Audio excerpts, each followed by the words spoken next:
So once again, we have this essay writing practice.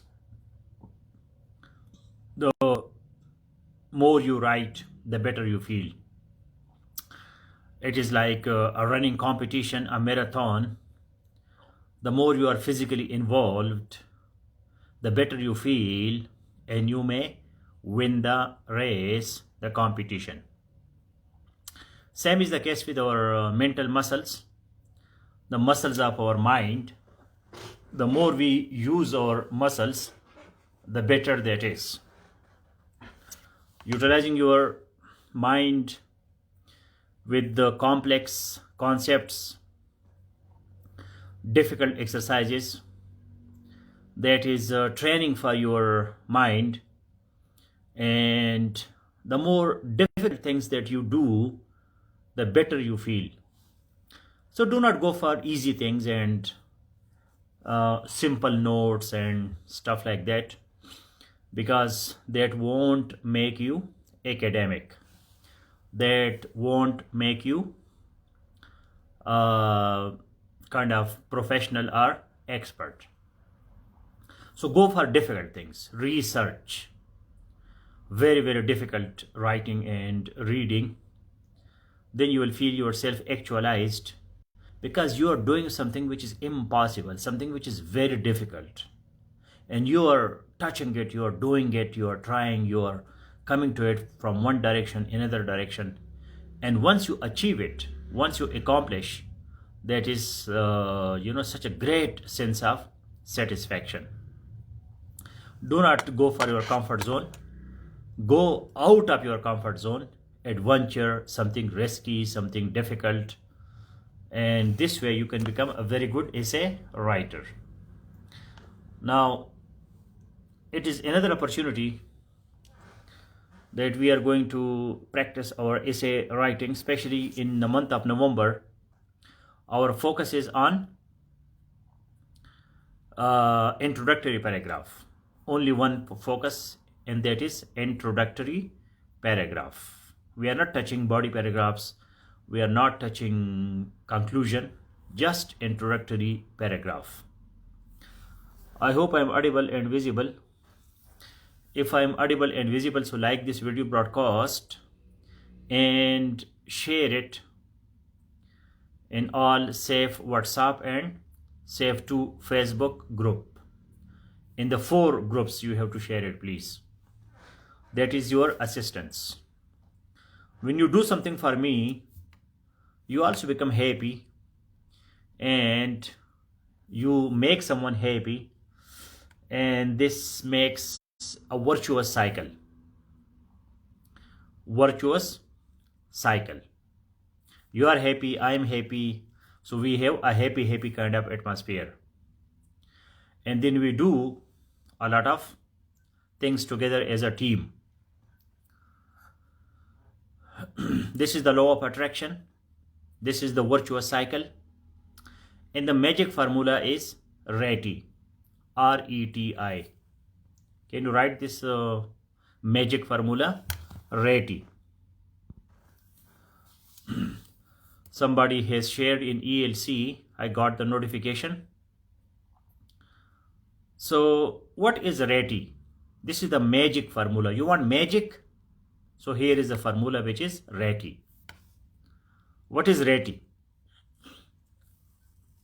Anybody who can tell me what is RETI? Can you write it first as an acronym? As an acronym. Can you write acronym? Acronym. Thank you, Khizar Hayat. So, RETI. The law of attraction, Jamal Shah, of OF. The law of attraction, no. Don't be so blind. Why you make me angry on a small petty things? मतलब छोटी छोटी मामूली गलतियां मत करें. जो गलतियां आपसे मैनेज हो सके वो न किया करें. मैं ये चाहता हूं कि कोई यार लंबी चौड़ी डिस्कशन हो, कोई फिलोसॉफिकल एनालिटिकल चीज़ें हो. तो आखिर अकबर साहब को देखो, एक्रोनिम. तब वही है, लेकिन अगर डीट होगी तो होगा कुछ, वरना बहुत मुश्किल है। असल में आपका 20 साल का जो एजुकेशन है उसको मैंने 1 साल में 6 महीनों में चेंज करना है। It's a big challenge, very difficult. मतलब जो टीचर्स आपको 20 साल में नहीं पढ़ा सके वो मैंने आपको 6 महीनों में पढ़ाना है।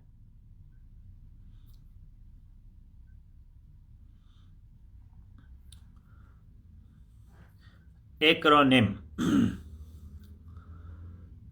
So RETI is an acronym.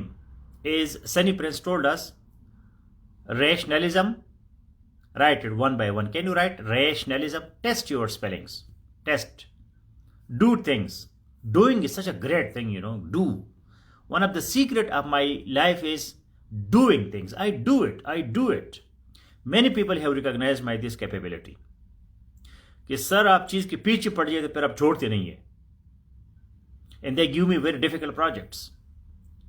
बड़े मुश्किल प्रोजेक्ट्स मुझे देते हैं कि ये काम करो, क्योंकि मैं पीछे पड़ जाता हूं।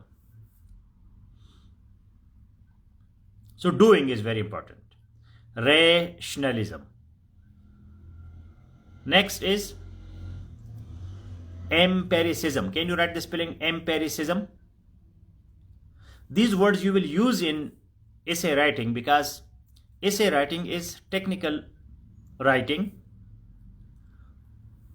Rationalism, one by one. Empiricism, transcendentalism,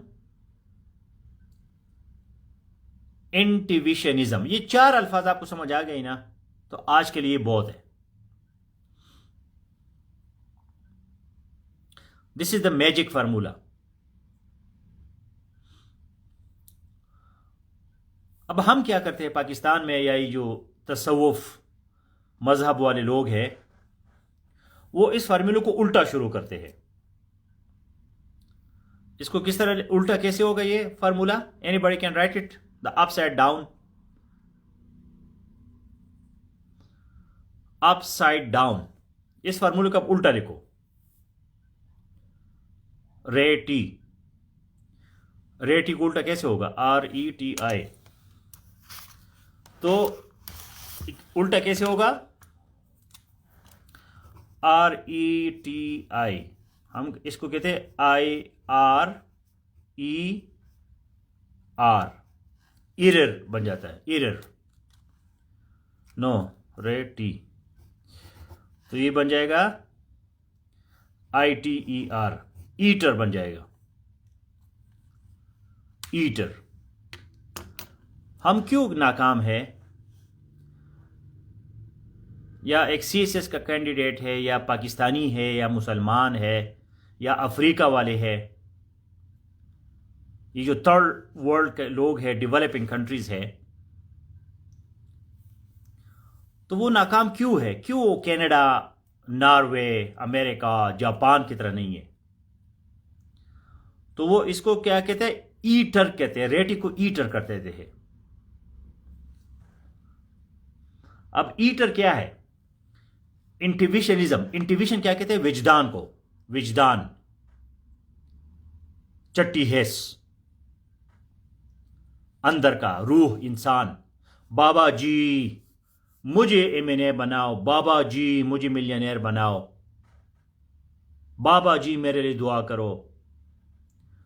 तो this is intuitionism. And before this is transcendentalism. Transcend means to go beyond. बालातर।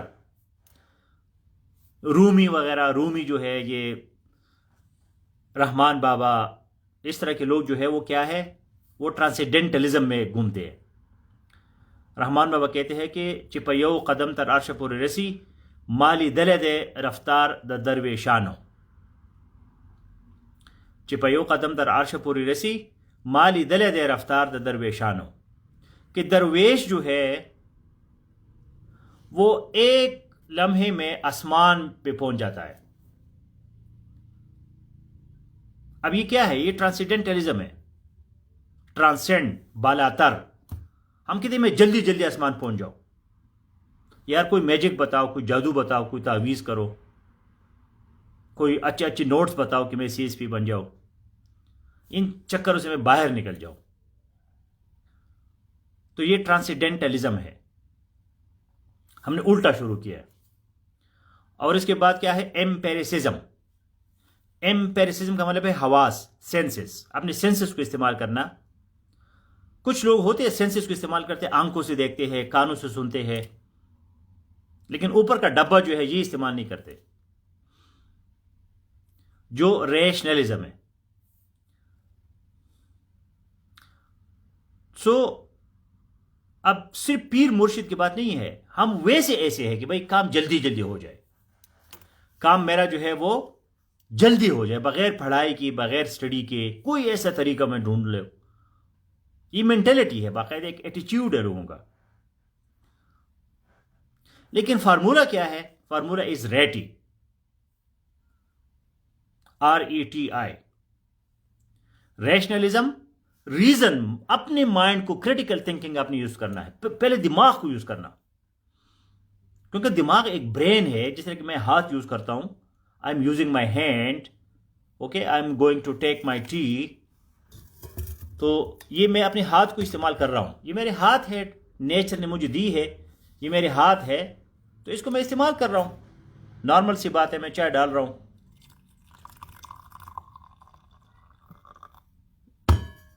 this way we can use our mind also, our brain also. We can use our brain.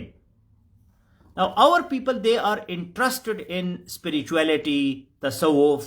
हाँ जी, जब कोई ऐसी बात होती है ना, law of attraction, Rumi, Iqbal, भाई शाहीन, तो शाहीन और ये जो है उकाब, ये चीजें हमें बड़ी अच्छी लगती है। ठीक है, नहीं है तेरा नशीमन, पता नहीं क्या क्या। अब ये सारी जो है जज्बाती बातें, लेकिन हमें बड़ी अच्छी लगती है, क्योंकि हमारे ट्रेनिंग ऐसी हुई है। कोई हमें रियलिटी बताते नहीं जी यार, छोड़ो। सो रेटी is the formula, use your mind, use your mind, critical thinking, rationality, logic. Use this first, then use your senses, your ears, your eyes, your fingers, then go to transcendentalism and intuitionism। तो ये तरीका हो गया आपका। Magic formula क्या है? अगर आपने मैजिक बनना है, अब नईम खान है, एक दिन में 50 काम कर लेता है, 20 ग्रेड के ब्यूरोक्रेट भी है, ऑफिस भी चला रहा है, 8 लाख रुपए 10 लाख रुपए महीने का भी कमा रहा है, क्लासेस भी ले रहा है, फेसबुक पे हर कमेंट का जवाब भी दे रहा है, हर बंदे को इनबॉक्स भी जवाब दे रहा है, व्हाट्सएप भी देख रहा है, आपके 15 20 40 पैराग्राफ्स भी डेली चेक कर रहा है। ये क्या है? ये अकल से बालातर चीज है, ये रैशनल नहीं है, ये जो है एम्पेरिकल नहीं है, ये एक अनहोनी का। आप लोगों से एक पैराग्राफ नहीं लिखा जाता सारी पूरी दिन में, और मैं उन तमाम पैराग्राफ को चेक भी करता हूं, क्लासेस भी अटेंड करता हूं, इधर भी उधर भी, हर जगह लोगों के साथ झगड़े भी करता हूं फेसबुक पे। लेकिन मैं डीट हूं, स्टबॉर्न। लोग मुझे मां की गालियां भी देते हैं, मुझे मेरे जलील भी करते हैं, सब कुछ करते हैं, लेकिन आई एम देयर, क्योंकि I know that I am right. So formula is ready, use your mind, mind is the function of brain, simple, I have told this many times. Mind is the function of brain. Brain जो है एक, it is a part in our skull, the central nervous system। जो हमारा central nervous system है, जो brain है, दिमाग है, जिसको लोग खाते भी है जानवरों के, तो जो ब्रेन है वो जो काम करता है, दैट इज कॉल्ड माइंड। मेरा ये हाथ है, ये हाथ क्या काम करता है? Grasping. So I am grasping this cup. तो ब्रेन का क्या काम है? Mind. Mind is the function of brain.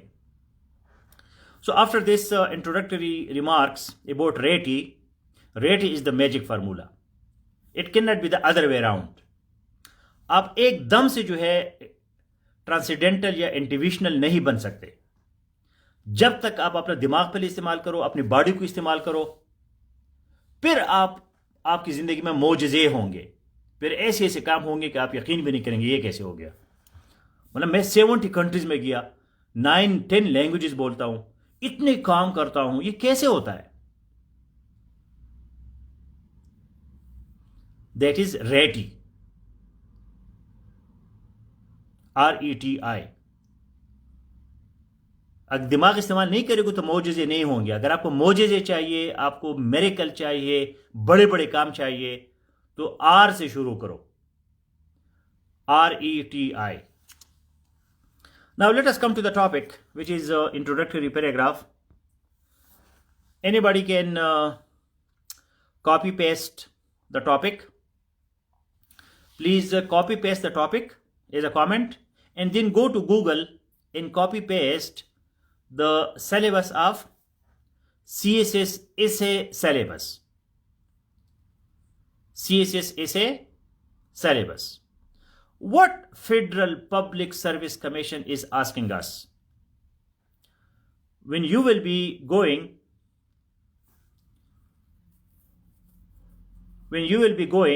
I'll be discussing this more on in LPCS. Today my topic is essay writing. So मुख्तसर बात यह है कि पहले अकल इस्तेमाल करो, फिर हवास इस्तेमाल करो, फिर जो है ट्रांसेंडेंटल बन जाओ, बालातर बन जाओ, बियॉन्ड, फिर आप वली मुर्शिद जो भी बनना चाहते बनो, इंट्यूशन, फिर वजदान आपका खुल जाएगा, फिर कायनात के तमाम राज आपके कदमों में होंगे। अब मेरे टाइम लाइन पे देखिए मैं कैसे कैसे चीजें लिखता हूं, मतलब बहुत से लोगों को समझ भी नहीं आती कि ये है क्या। तो मुझ पे जो है ना एक किस्म का इल्हाम हो जाता है, एक चीज मेरे जहन में आ जाती है, मैं उसको उस वक्त लिख लेता हूं। तो ये ट्रांसेंडेंटल एंड इंट्यूशनल है, ये टेलीपैथी है, मेस्मेरिज्म है, हिप्नोटिज्म है, जिसको पैरासाइकोलॉजी कहते हैं। अब मैं टेलीपैथी का माहिर हूं, मैं पामिस्ट्री का माहिर हूं, लेकिन ये सारी चीजें जो है साइंस नहीं है, प्योर साइंस नहीं है, लॉजिक नहीं है, फिलॉसफी नहीं है। So writing an introductory essay paragraph exactly on the standards of CSS. What is the standard of CSS? Anybody can tell me the standard of CSS?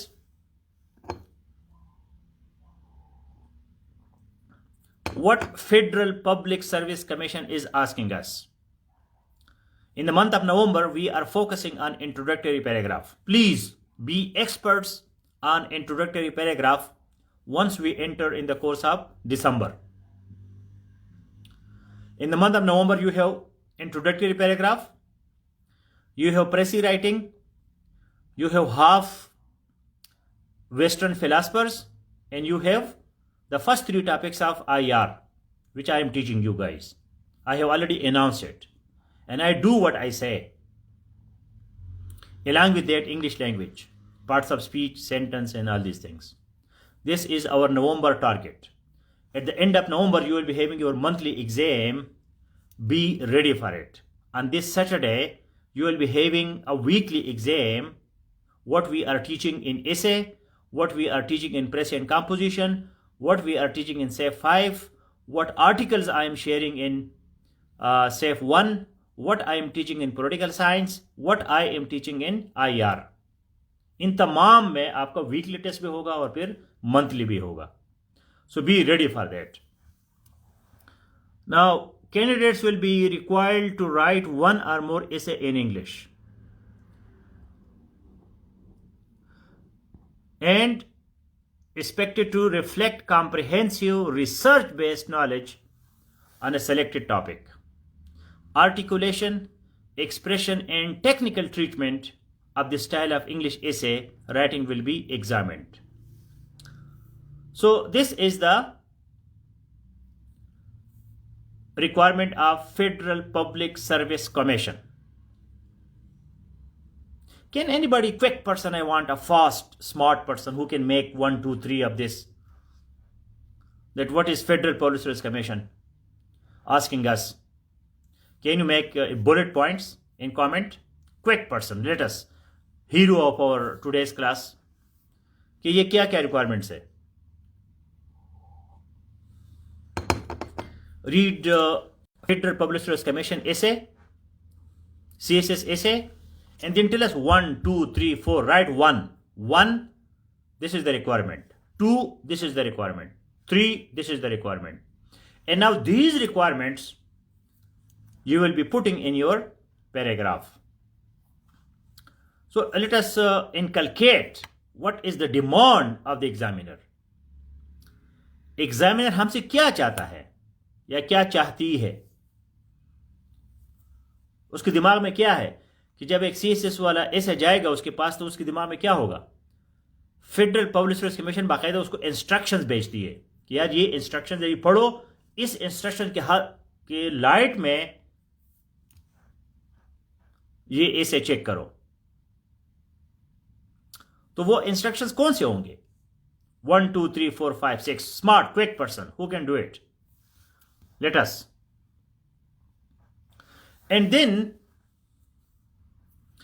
once you do it, our next task is that what is the difference between what I have told in the topic and what Federal Public Service Commission FPSC is telling us. So Asan Rizvi, जब आप exam में बैठे होते हैं, so please you have to keep in mind parallelism. It's very important. Parallel. Examiner बहुत खुश होता है अगर आप पैरेललिज्म पे काम करते हैं. बहुत खुश, आपको इतनी मार्क्स देता है बोरियो के हिसाब से अगर आपका राइटिंग जो है वो पैरेलल हो. पैरेलल का मतलब क्या है? आपने लिखा research based knowledge, are capital है. नंबर 2 में आपने लिखा technical treatment of essay, T आपका स्मॉल हो गया. एग्जामिनर नाराज हो गया. फिर आपने एक्यूरेट का ए बड़ा कर दिया, तो ये गलत है.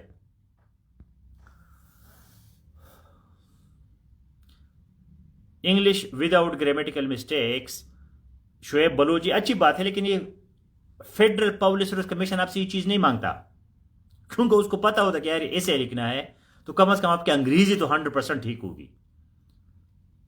आप CSS के इम्तिहान में कभी ये न लिखे कि Pakistan came into being on 14 August 1947. Examiner हंसता है कि यार ये क्या है. अब बाइडन को हो गया पूरा हफ्ता 10 दिन और हम रोज देखते हैं ये वो Biden president elect United states, बस बात खत्म हो गई. Mature approach, mature scholarly research based knowledge. और क्या है? comprehensiveness, research-based knowledge, articulation, expression, technicality, style of English writing. Any other point that you are missing?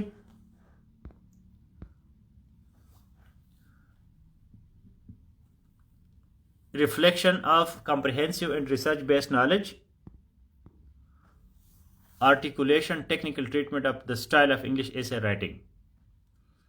हाँ, तो ये बार बार पढ़ना चाहिए कि यार ये एग्जामिनर मुझसे रिक्वायरमेंट है उसकी, कि ये एग्जामिनर मुझसे ये चीजें मांगेगा. अब मेरा जो टॉपिक है और ये जो फेडरल पब्लिक सर्विस कमीशन है, इसमें कोई क्लेश आपको नजर आ रहा है? एनी क्लेश? एनीबॉडी, क्विक पर्सन, स्मार्ट मुझे बताएगा कि सर आपको जो टॉपिक है और ये जो CSS वाले है, ये तो ये कह रहे हैं आपने ये लिखा है, ये क्या चक्कर है?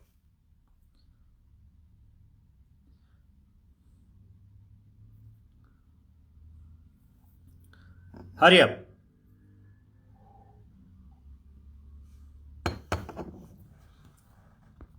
Read the topic.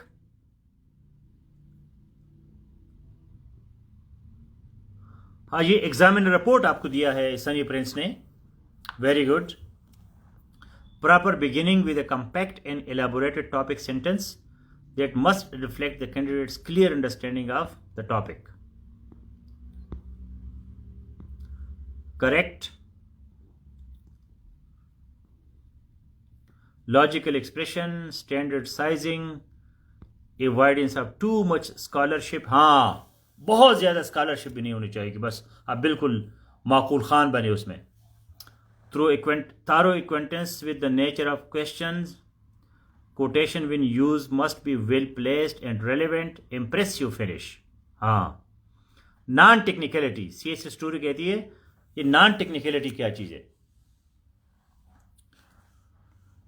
तो when we call essay literary, तो ये नॉन सिस्टमेटिक नॉन टेक्निकल बन जाता है बाय डेफिनेशन.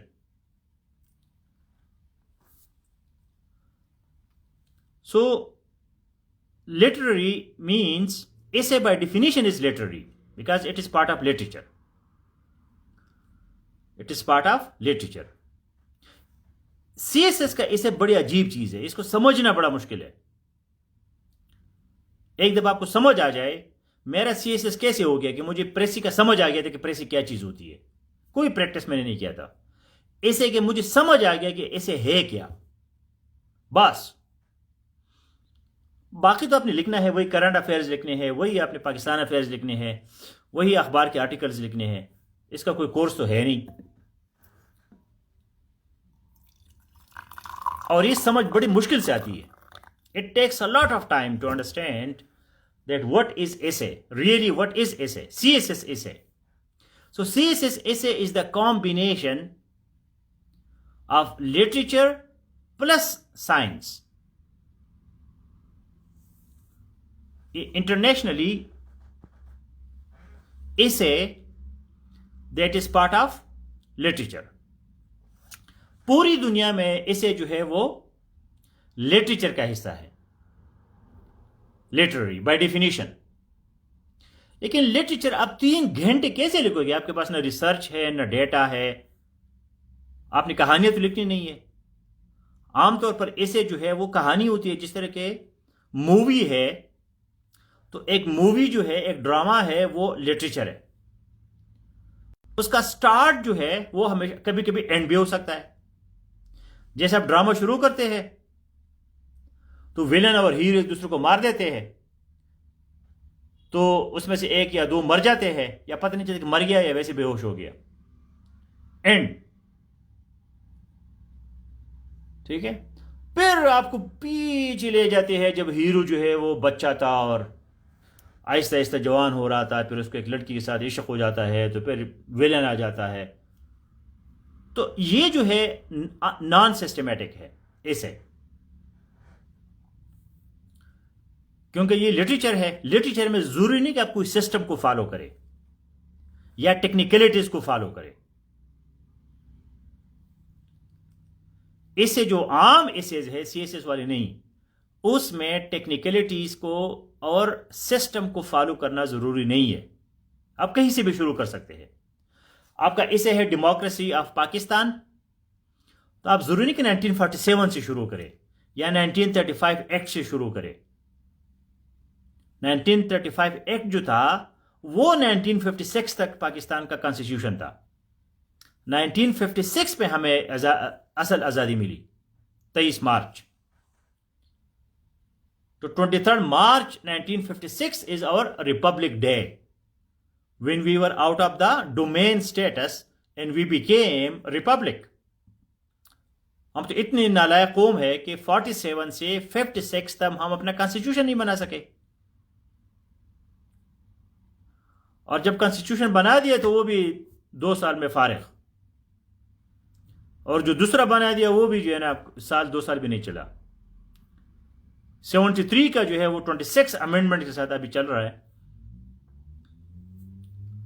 और वो भी पूरा एक विंग हमने जाया किया. 71 में पूरा आधा पाकिस्तान चला गया.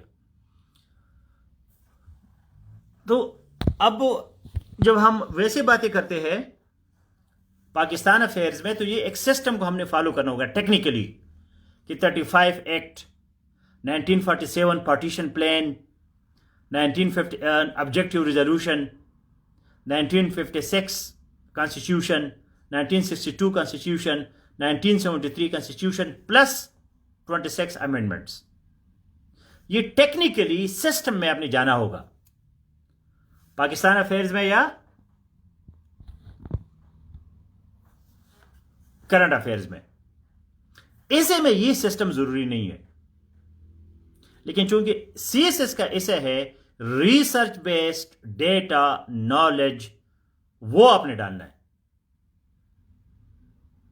अगर ये सीएसएस का ना होता, आप वैसे कहानियां लिखती तो आपका चल जाता। क्योंकि 3 घंटे है, अपने इतना ज्यादा लिखना है, so you have to write it. Now let us apply these principles. इन प्रिंसिपल्स को हम apply, if you have any question please ask. Before we go to the laboratory, because before we go to the laboratory of your writing, ask any question about essay writing। आपके दिमाग में जो भी question आते हैं करो, पूछो। English नहीं लिख सकते, उर्दू में करो, कोई बात नहीं। अब क्या करूं मैं, कितना लूज हो जाऊं, डरते हैं लोग।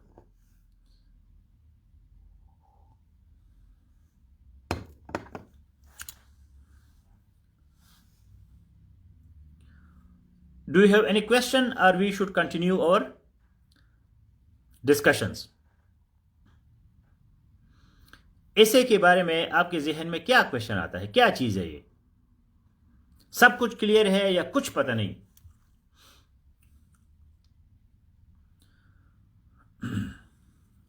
How much time did you take to really understand essay writing?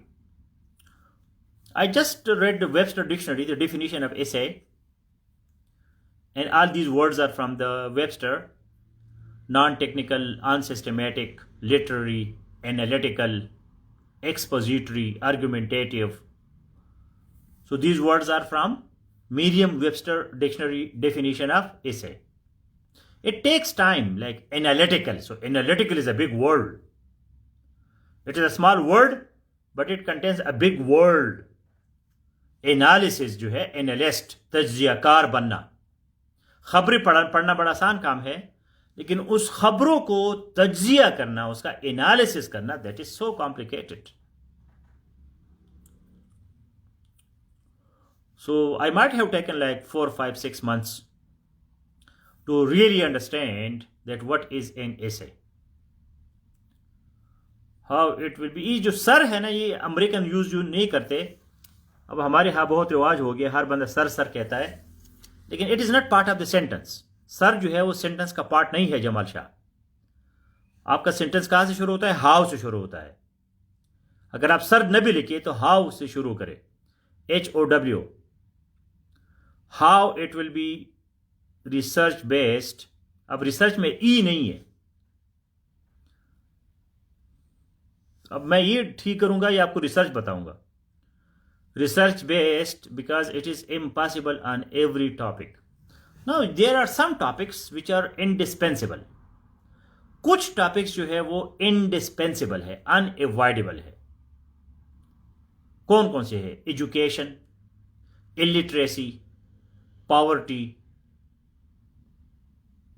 Water crisis, democracy. अब इस पे तो आपको एक्सपर्ट होना चाहिए, या कोई कोटेशन जिसको आप एक्सपेंड कर सके 3 घंटों में। Philosophy, literature, science, basics.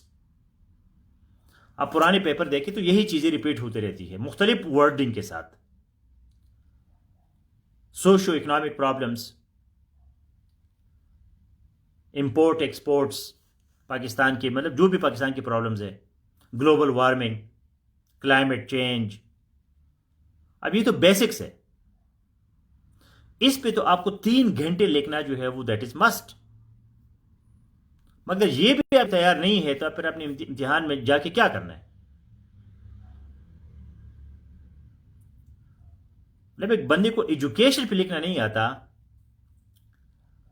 Poverty पे लिखना नहीं आता, सोशो इकोनॉमिक प्रॉब्लम्स पे नहीं आता, डेमोक्रेसी पे नहीं आता, कॉन्स्टिट्यूशन पे नहीं आता, और ग्लोबलाइजेशन पे उसको लिखना नहीं आता। ये जो करंट अफेयर्स आपका सिलेबस है, एग्जैक्टली यही चीज जो है वो एसे राइटिंग में भी है तकरीबन। उसका जो ग्लोबल इश्यूज है, पाकिस्तान की जो इश्यूज है, जियो स्ट्रेटेजिक पोजीशन है पाकिस्तान की,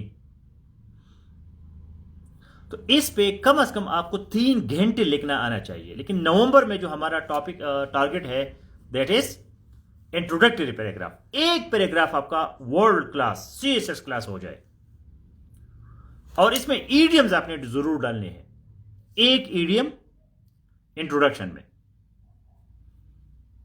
बॉडी में जो है फिर ज्यादा डालने हैं, बॉडी में फिर आपने कोटेशंस प्रोवर्ब्स भी डालने हैं। ये मिक्सचर है, मलगूबा है सीएसएस का ऐसे जो है, उसमें ईडियम्स भी है, प्रोवर्ब्स भी है, कोटेशंस भी है, रिसर्च भी है, डेटा भी है, इंफॉर्मेशन भी है। तो इन तमाम चीजों को इकट्ठा करके आपने अपनी हांडी बनानी है। बहुत बड़ा चैलेंज है।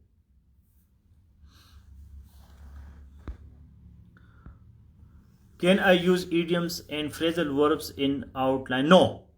Outlines is very sketchy. Outlines is very sketchy. वो तो बहुत sketchy होते हैं, बहुत to the point. Body paragraph में yes, you should use idioms and phrasal verbs. Introduction में भी न लिखी तो कोई खास बात नहीं है, एक idiom लिखे तो ठीक है। Can I start to collect data for essay, or it will be covered with other subjects?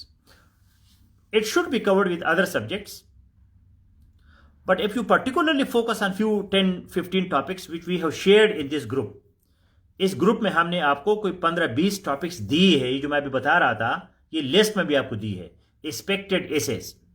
अब इस एसे जो हमारा क्लासरूम है, जो डिजिटल बुक है, उसमें ऊपर एक होता है सर्च। आप सर्च में लिखे एक्सपेक्टेड एसेस, तो आपको वो सारी एसेस आ जाएंगे। रिपीटेड एसेस वो भी आ जाएंगे, कौन कौन से एसेस रिपीट होते हैं, कौन कौन से एसेस एक्सपेक्टेड है, तो लिस्ट आपके पास पूरी आ जाएगी। तो ये एक विन विन सिचुएशन है, विन विन। विन विन ये है कि आप इसे की तैयारी करते हैं तो आपका करंट अफेयर भी तैयार हो रहा है, करंट अफेयर तैयार कर रहे हैं तो आपका इसे भी तैयार हो रहा है। और जो ज्यादा फलसफियाना टाइप बंदा है मेरे जैसा, मैंने तो कभी करंट अफेयर्स पे नहीं लिखा, नेवर इन माय लाइफ। मैं कोटेशन पे लिखता हूं, या फिलासफी पे, लिटरेचर पे, या मैं इंग्लिश पे मैंने किया है, फिलासफी पे मैंने इतनी कोर्सेज की है। तो मैंने जो है वो साइको लिंग्विस्टिक्स पे मैंने कोर्सेज किए हैं, सोशियो लिंग्विस्टिक्स पे कोर्सेज किए हैं। तो मैं उन पे लिखता हूँ ज्यादा, क्योंकि उसमें मेरे ज्यादा बेहतरीन लिखाई हो सकती है। अब मेरा डेटा मेटा कोई आगे पीछे हो जाए, मेरे पास अपडेटेड डाटा नहीं है, या मेरे पास लेटेस्ट फिगर्स नहीं है, तो बहुत बड़ा रिस्क है। मैंने अगर गलत फैक्ट उधर लिखा, एग्जामिनर मुझे मारेगा। मुझे अपनी लैंग्वेज पे कंट्रोल है, लैंग्वेज में मेरी गलती नहीं होगी, और मेरे पास बला जहान की मालूमात भी है। तो ऐसे राइटिंग जो है वो कोटेशन जो देते हैं, या जो जनरल टाइप टॉपिक होता है, उस पर ज्यादा आसानी से लिखा जा सकता है, उसमें रिस्क कम है। लेकिन वो बहुत ज्यादा क्रिएटिव लोगों के लिए है, हाईली क्रिएटिव।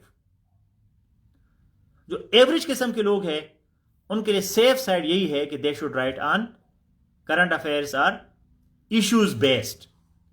कोई इशू उठाए उस पर लिखे, पॉवर्टी उठाए, एजुकेशन उठाए, इंपोर्ट एक्सपोर्ट उठाए, ग्लोबल वार्मिंग उठाए, क्लाइमेट चेंज उठाए, क्योंकि ये टेक्निकल चीजें है। अब प्रॉब्लम यह है कि आपके पास 1.5 घंटे बाद सब कुछ खत्म हो जाता है कि यार ग्लोबल वार्मिंग पे मैं कितना लिखूंगा। तो वो फिर आपने मिलाना है मुख्तलिफ चीजों के साथ, इन्वायरमेंट के साथ, पॉलिटिक्स के साथ, कल्चर के साथ, पाकिस्तान के साथ, दुनिया के साथ, जियोग्राफी के साथ। पूरा एक स्ट्रगल है।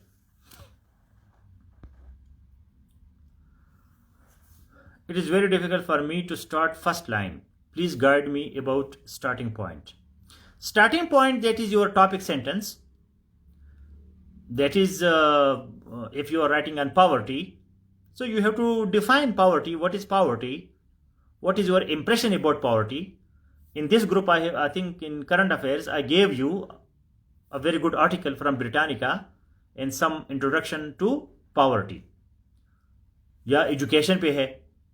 So you can start that education is of paramount importance for the development of any nation, including Pakistan.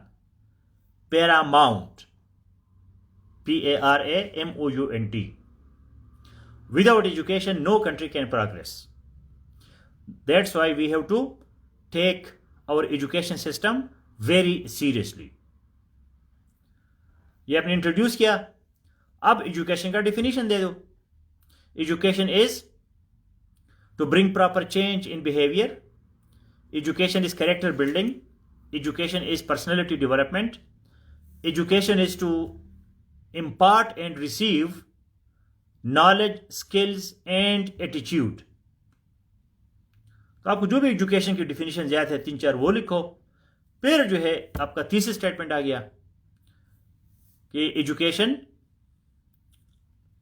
We must allocate proper resources for education so that Pakistan becomes world class. Pakistan gets world-class education system and we become a proud nation in the world, or we become a proud partner in the committee of nations. तो ये आपने जो है ना introduction लिख लिया. अब आपने बॉडी पैराग्राफ में लिखना है जो हमारा दिसंबर में होगा.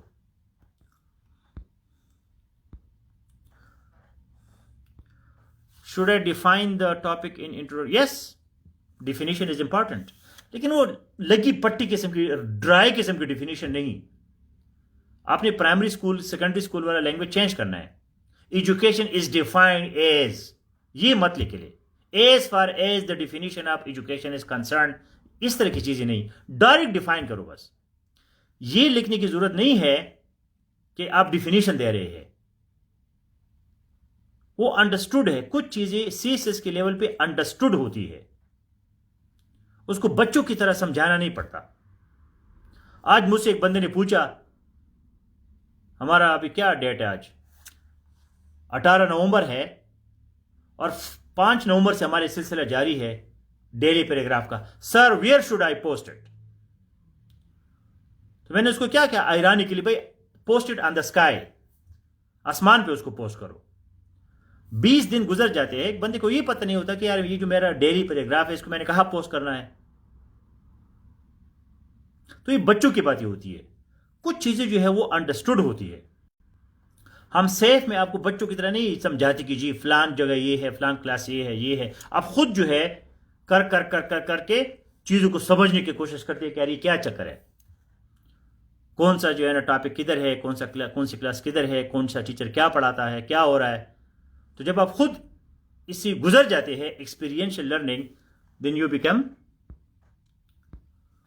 एक्सपर्ट. अगर आप हर चीज मांगते हैं कि आपके मुंह में डाला जाए तो अभी आप बच्चे नहीं है. It is almost impossible to understand what is essay writing for. No, it is not impossible. Simple literature plus science. आपने साइंटिफिक होके, सिस्टमेटिक होके डेटा शेटा भी डालना है, थोड़ा सा ईडियम वगैरह मिला के ये लिटरेचर बन जाता है. लोग करते तो है ना. अगर 20,000 में कितनी फेल हो जाते हैं? 20,000 लोगों में फेल हो जाते हैं 19,000. किस तरह कहेंगे इसको? 19,800. हाँ, 19,800 लोग फेल हो जाते हैं. लेकिन वो 200 तो पास होते हैं ना. वो भी तो कोई है ना. कौन है वो लोग? उन्होंने भी तो कुछ लिखा होगा. Is it better to prepare starter sentences of very important? Yes, very very important. Starter sentences. मतलब education definition, poverty definition, global warming definition, climate change definition, environmental pollution, challenges of Pakistan, health system of Pakistan is also very important. health care. ये तो आपको basic sentences जो है बिल्कुल याद होने चाहिए.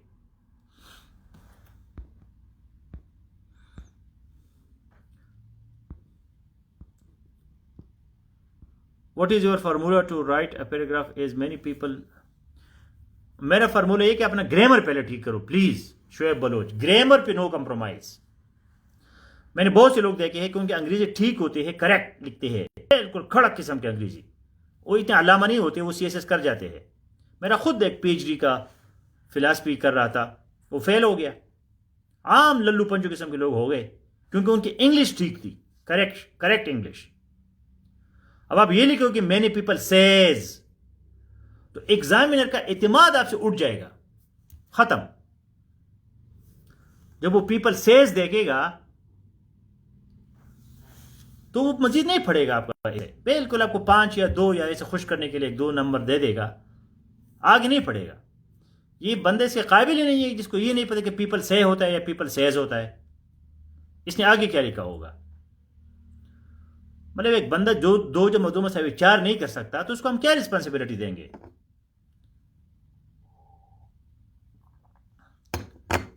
एक बंदा जो है एक लफ्ज ठीक नहीं लिख सकता, एक सेंटेंस ठीक नहीं लिख सकता स्पेलिंग में, ग्रामर में, तो वो आगे जाके क्या करेगा।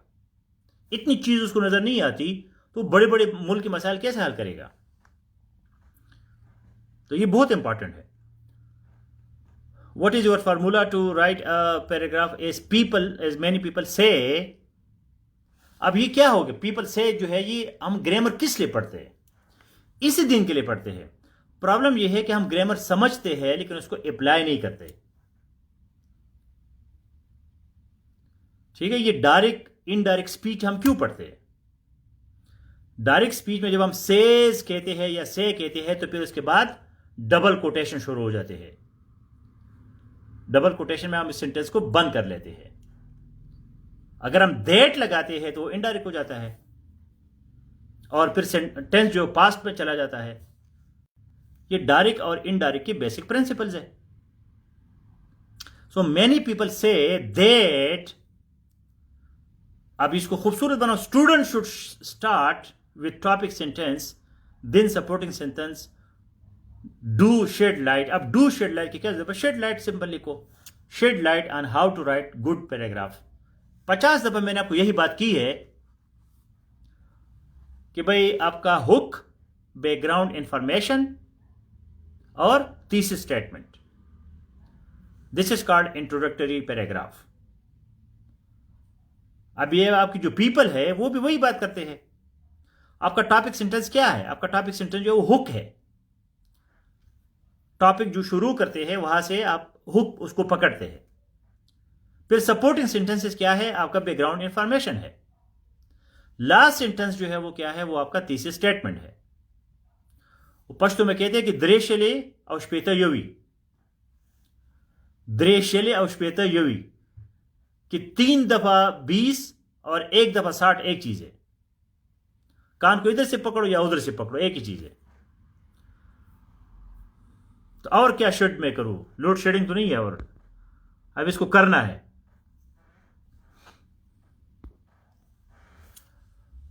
ओके, तो प्लीज भागना नहीं है। लोगों को कहानियां सुनने का बड़ा शौक होता है लेकिन खुद काम आ जाए तो भाग जाते हैं। उसको फजूल लगता है कि यार, या उसको लगता है कि मैं क्यों करूं, मैं हो जाएगा बस मैं एग्जाम में जाके। हुड नहीं होता, हुक होता है। सनी प्रिंस, कुछ शर्म हाया करो। तो अभी जो है आपने एक पैराग्राफ लिखना है, इसमें एक ईडियम आपने जरूर डालना है। 1 पैराग्राफ, ये पता नहीं कौन सी जबान इसने लिखी है, Trishuli ospitayuvi. So you have choices: global warming, poverty, education, illiteracy, development, democracy, human rights. ये सारे इंपॉर्टेंट टॉपिक्स है। सो राइट इट। अब साबिर शाह को मदर टंग की याद आ गई कि बस मदर टंग में बोलूँ तो अच्छा लगता है। ये बाकी सारी चीज़ें उसके लिए फजूल थी। इंसान जो है अपनी खुशी देखता है कि यार कहाँ मैं खुश हो जाऊं, मुश्किल काम मैंने नहीं करना।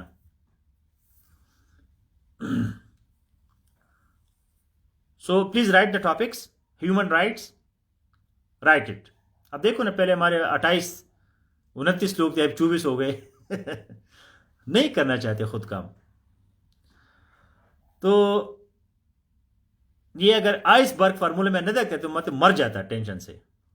आइसबर्ग यही है कि भाई इंसान जो इतना आपको दिखाता है। आज एक बंदे से मैंने पूछा किधर हो, ओ जी मैं तो ISI की इम्तिहान की तैयारी कर रहा हूँ और आया था बड़ा CSS एस्पिरेंट बन के। तो क्या करे, लोग आपको अपनी हकीकत नहीं बताते, झूठ बोलते। Human rights, development. अब डेवलपमेंट जो है एक इंपॉर्टेंट टॉपिक है इकोनॉमिक्स में। Development,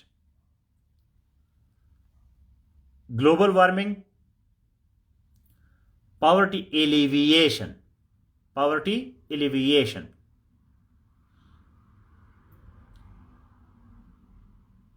illiteracy. अब इलिटरेसी एजुकेशन दो मुख्तलिफ चीजें हैं। एक हमारा एजुकेशन सिस्टम है, primary education, secondary education, tertiary education, ये पूरा एक अलग चक्कर है। लिटरेसी, इलिटरेसी ये है कि भाई आपका 50-60% लोग जो है वो लिटरेट है। Literacy means to know 3 R's: reading, writing, arithmetic. Reading, writing, arithmetic.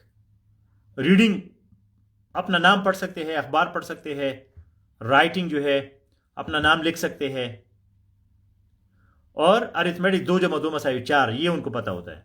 तो इन लोगों को क्या कहते हैं? Literacy, literate. इसके अलावा आपके माइंड में जो भी आ जाए, एक अच्छा खूबसूरत सा पैराग्राफ लिखे for my evaluation. Time is over. कोई बंदा लिख सकता है quickly?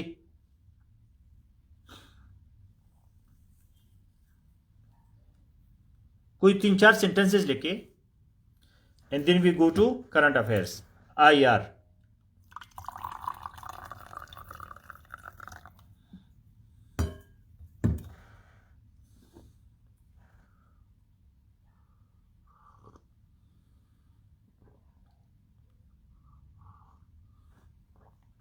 So as the time is over and we will be unable to complete it, so tomorrow I'll be giving you introductory paragraph task in our daily announcement session. So dear, please write and write from your memory. You can study for that before. आप जो है study कर सकते हैं उसके लिए, लेकिन जब आप वो कमेंट लिखते हैं वहां, तो उस कमेंट को जो है आपने अपने मेमोरी से लिखना है, याददाश्त से। स्क्रीन से नहीं लिखना, कॉपी पेस्ट नहीं लिखना, उसका कोई फायदा नहीं है। बेशक मैं आपको 10 में से 9 मार्क्स दे दूं, आपको बड़ा शाबाश कहूं, कोई फायदा नहीं है। बेशक आपका हर सेंटेंस गलत हो, कोई बात नहीं है, लेकिन अपना अपना माल मार्केट में ले आओ, किसी और का नहीं। So all the best, see you in IR class. अगर IR आपका सब्जेक्ट नहीं है फिर भी आप आ जाए करंट अफेयर्स के लिए, because IR and current affairs both are interrelated. अगर आप करंट अफेयर्स में IR की जुमले लिख सके ना, तो you will be in the top 50। Top 50 में आप लोग होंगे अगर IR और करंट अफेयर्स को आपने मिक्स किया। All the best, see you in IR now.